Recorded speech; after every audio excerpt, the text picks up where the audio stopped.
Hi, this is Brian Kim. I want to share with you case number 241 in the Best Way to Do Cataract Surgery series.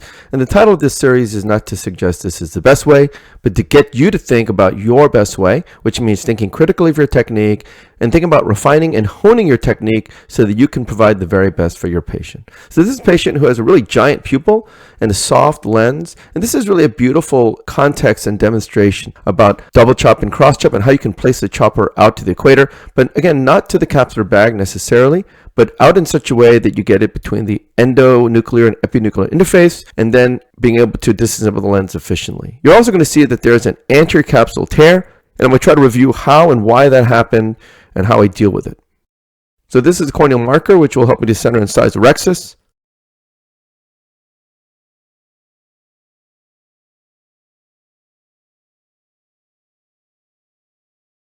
Using the cotton tip to control the eye, I make my paracentesis incision first on the right side and then the left side, making sure I'm parallel to iris plane, which creates a nice corneal shelf, which will allow me to achieve a self-sealing incision.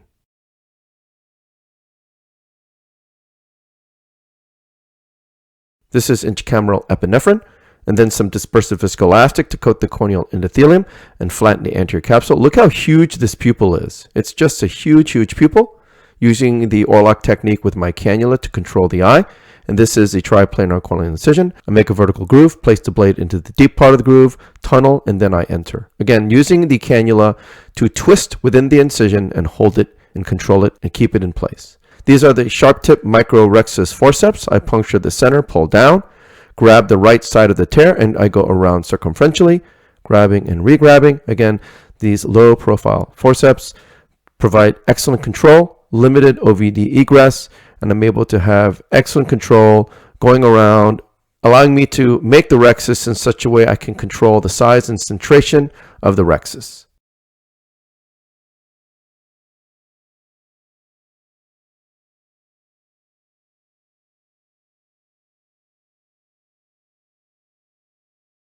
Coating the cornea with some of that dispersive viscoelastic.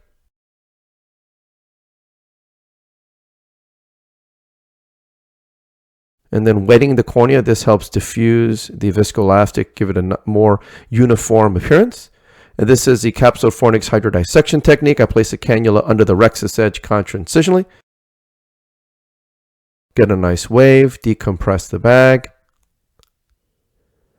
Decompressing the bag does two things. It helps decompress the bag. You don't want to have high intracapsular pressure, which can cause a blowout of the posterior capsule, but also when you massage that, it causes the fluid to diffuse and it helps encourage more of that hydrodissection of that fluid wave into other parts of the posterior capsule.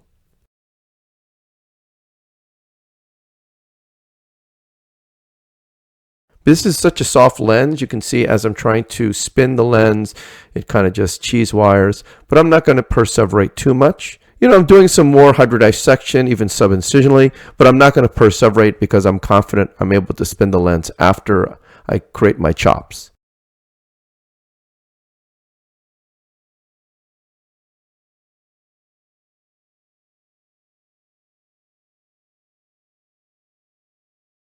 So I lift the incision with the chopper, I go in with irrigation off to minimize Descemet's trauma. Removing the surface epinuclear material, and now look, I'm slightly pronating with my left hand. I'm leading with the tip, and the tip is pointed down a little bit. I'm going to push down on the surface of the lens and slide it under the rexus edge. And I know that I'm under the rexus edge because I'm going to go under the cortical material, right? See it right there. Slide under, and then I turn vertical, and I see that chopper tip dive down. And where is it diving down? It's between the cortical material and the epinucleus. And there's a distinct space there. You can see that space, and it's definitely down within the lens material. Now I'm turning the phaco tip vertically, subincisionally.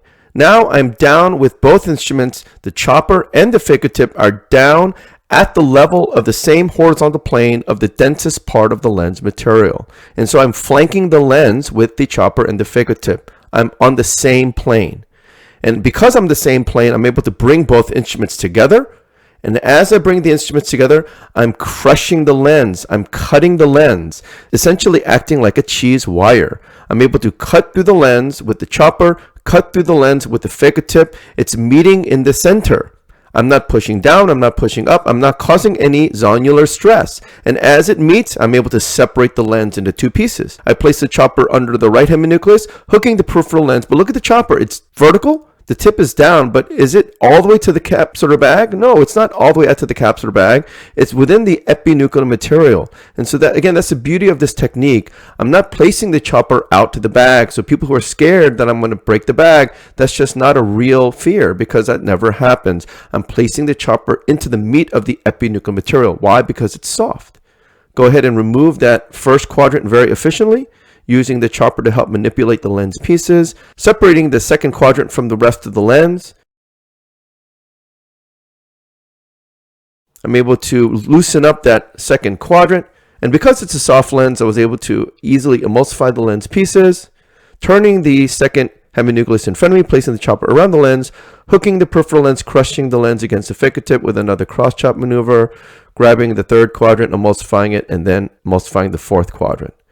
Here, removing the epinuclear material, and I'm feeling pretty good about myself. Everything went really smoothly. The CDE is really low. Essentially using mechanical fracturing forces to crush the lens into smaller pieces and then emulsifying the lens piece with limited amounts of ultrasonic energy.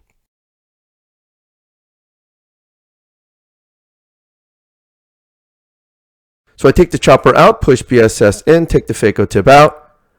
But as I take the phaco tip out, I notice something. Look right here. Look subincisionally. There is an anterior capsule tear right there. And so I'm thinking to myself, how did that happen?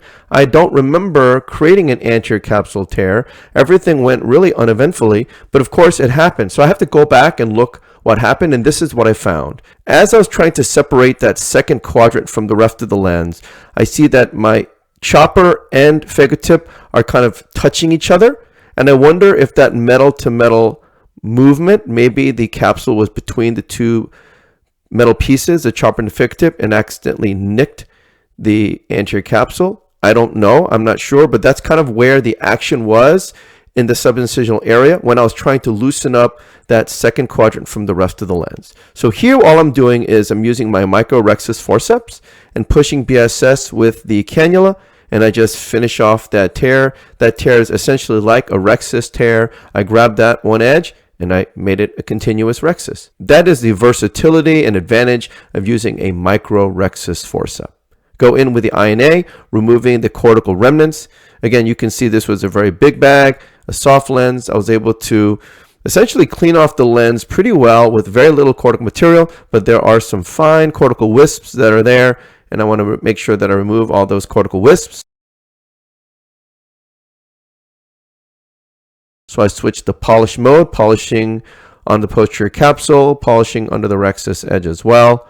And because I took that tear and made the tear curvilinear, I'm not worried about radialization of that tear. It's nice and continuous now, and I'm able to proceed with this case as if it's a routine case. Again, I'm really amazed on this giant pupil and how, again, very easily you could see the demonstration and illustration of placing that chopper. Again, I'm not placing the chopper out to the bag. People get really worried because they're just so nervous because they don't know how to do the technique. But remember, the lens is soft. In these soft cases, you can place that chopper anywhere, because you're putting it into the soft material. You can put it into the more peripheral epinucleus, more towards the central epinucleus. It doesn't really matter, but you can push it down into that potential space, create a space, and then turning the phaco tip vertically in a similar manner, and just crush the lens, bring the instruments together, and as you do that, you're able to crush the central part of the lens, which is the hardest part to remove. And why? It's because you're able to flank the lens with the instruments, primarily because that lens material, the epinucleus, is soft. So you saw I was able to pulse the BSS into the subincisional capsule fornix, and you saw there was quite a bit of material there. And it was good that I did that technique, especially in the context of having that anterior capsule tear. I'm able to passively just pulse the BSS to loosen up that subincisional cortical material.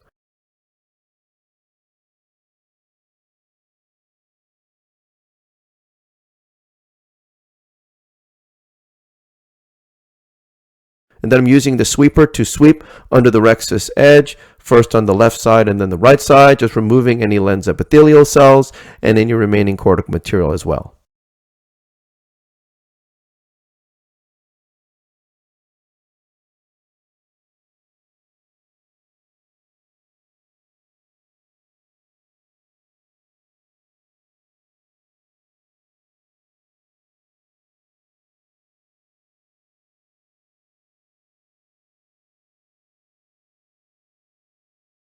I'm just pushing some viscoelastic within the incision because I'm going to be placing this Bausch & Lomb Li61AO lens. This is a small cartridge, which means that the lens does come out a little bit more fast, and the leading haptic can swing posteriorly, okay? And so just keep that in mind. Because it's a small incision and the lens is folded up and there's a lot of potential energy there, as the leading haptic comes out, it points down. It's because the optic is folded up like a burrito, but as the optic comes out and it flattens out, the leading haptic turns and swings back to where it's supposed to be to get that proper orientation. And again, the sudden release of that lens is because of that potential energy turning into kinetic energy as it's being released and exiting the barrel of that injector. And be able to withdraw and then push that trailing haptic into the bag and get underneath the lens with the I&E handpiece, removing all the viscoelastic from within the bag, polishing under the rexus edge. And what I've noticed about the Bausch & Lomb lens, it does liberally spin within the capsular bag. There's something about, I guess, that silicone material. It's a little bit more slick, and so it easily propellers within the bag with a little bit of nudging with the I&E handpiece. And I am a firm believer that the capsular bag is not perfectly symmetrical, and that's why sometimes as you're trying to position the lens, sometimes it looks more decentered than it should be, and it's not because the capsular rexus is decentered, but I think there's some inherent asymmetry to the capsular bag. Instead of being perfectly round, it's probably more pear-shaped. And so you have to kind of find where that lens is going to sit properly, and that requires you to spin that lens in such a way that the optic is better centered. I'll go ahead and remove all the viscoelastic from the anterior chamber, and then I'll hydrate my incision. So again, this is a patient with a giant pupil soft lens. I was able to perform double chop, cross chop mechanical fracturing techniques, and I'm able to essentially cheese wire the lens. I'm able to place the chopper and figure tip deep within the soft epinuclear material, and I'm able to flank the central endonucleus with the instruments and then bring the instruments together within the same horizontal plane, crushing the lens and dividing it in half, separating the lens pieces, and then placing the chopper around the right heminucleus, hooking the peripheral lens, and then pulling it centrally toward the figure tip and essentially amputating and cheese wiring the lens piece and cutting it against the figure tip, and the figure tip is acting like a chopping block.